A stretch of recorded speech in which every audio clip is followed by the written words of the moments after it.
Karibu katika tafakari ya siku. Leo ni siku ya Jumamosi ya juma la 9 la mwaka. Injili inayotuongoza katika tafakari yetu inatoka kwa mwinjili Marko, sura ya 12, aya ya 38 hadi 44. Katika injili ya leo, Yesu yupo hekaluni akiangalia jinsi watu wanavyoweka sadaka zao kwenye sanduku la hazina la hekalu. Watu wengi matajiri walitoa fedha nyingi. Kwa mtazamo wa kibinadamu, sadaka zao zilionekana kuwa kubwa na za kuvutia. Lakini baadaye akaja mjane mmoja maskini na kuweka sarafu 2 ndogo sana. Yesu anapomuona anawaambia wanafunzi wake, mjane huyu maskini ametia zaidi kuliko wote waliotia katika hazina. Maneno haya yanatufundisha ukweli mkubwa sana juu ya Mwenyezi Mungu. Mungu haangalii kwanza ukubwa wa sadaka yetu au udogo wake. Anaangalia moyo wetu. Kigezo cha Mwenyezi Mungu si wingi au udogo wa kile tunachotoa, bali upendo tunaouweka kwa kile tunachotoa. Mara nyingi kibinadamu tunapima mambo kwa kiasi. Tunasema huyu ametoa zaidi na huyu ametoa kidogo.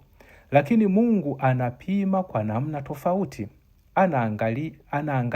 Anaangalia ni kiasi gani cha upendo, imani na kujitoa kilichomo ndani ya hiyo sadaka. Ndio maana mtu anaweza kutoa fedha nyingi, lakini moyo wake ukawa mbali na Mwenyezi Mungu.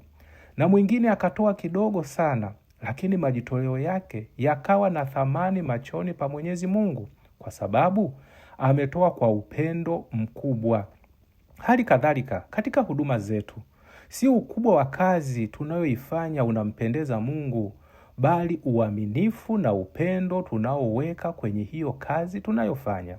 Tukifanya shughuli zetu na kutoa sadaka zetu kwa moyo wa upendo, zinapata thamani na kibali machoni pa Mwenyezi Mungu. Tunaposoma habari za huyu mjane, tunaweza kujiuliza, je, baada ya kutoa vyote angeishije? Je, asingekufa kwa njaa? Je, asingelazimika kuzunguka na kuanza kuombaomba na kusumbua watu? Lakini Yesu hatufundishi kwamba tunapaswa kuwa wazembe au kutotimiza wajibu wetu wa maisha au kutoa kila kitu na kubaki maskini, kubaki na njaa na kuanza kuwasumbua watu kwa kutaka kusaidiwa. Fundisho kuu hapa ni tumaini la mjane kwa Mungu. Alijua kwamba maisha yake yote yako mikononi kwa Mwenyezi Mungu. Alijua kwamba Mungu ambaye amekuwa akimtunza jana ataendelea kumtunza na kesho. Mjane huyu hakuiweka imani yake katika sarafu zake 2, bali aliiweka imani yake kwa Mwenyezi Mungu. Alitambua kwamba usalama wa maisha yake haukutokana na kiasi kidogo cha fedha alichokuwa nacho, bali ulitokana na uaminifu wake kwa Mwenyezi Mungu. Hilo ndilo fundisho kwa kila mmoja wetu. Mali, fedha, vipaji havipaswi kuchukua nafasi ya Mwenyezi Mungu. Injili ya leo inatukumbusha kwamba tumaini letu la kweli halipaswi kuwa katika vitu tunavyomiliki, bali katika Mwenyezi Mungu anayevitoa. Tunapotoa sadaka, tunapohudumia kanisani, tunaposali au tunapowatumikia wengine, tusifanye hivyo kwa mazoea au kwa kutafuta sifa kwa watu.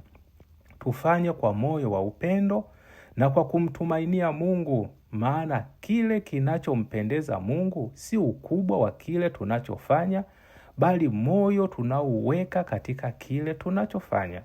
Leo Yesu anatuuliza, je, ninatoa kwa sababu ya upendo au kwa sababu ya kutaka kuonekana? Je, ninamtumainia Mungu kweli katika maisha yangu au ninategemea zaidi vitu nilivyo navyo? Tuombe neema ya kuwa na moyo kama wa yule mjane maskini, moyo unaopenda, moyo unaojitoa na moyo unaomtumainia Mungu katika kila jambo. Basi leo tusali sala hii. Bwana Yesu, utujalie moyo safi katika sadaka na huduma zetu. Tufundishe kutoa kwa upendo, si kwa kujionesha. Tujalie tumaini thabiti kwako, ili tusiogope maisha ya kesho, bali tukutumainie wewe ambaye hutujali na unatupenda daima na kila siku. Akubariki na kukulinda Mungu Mwenyezi, Baba na Mwana na Roho Mtakatifu. Amina.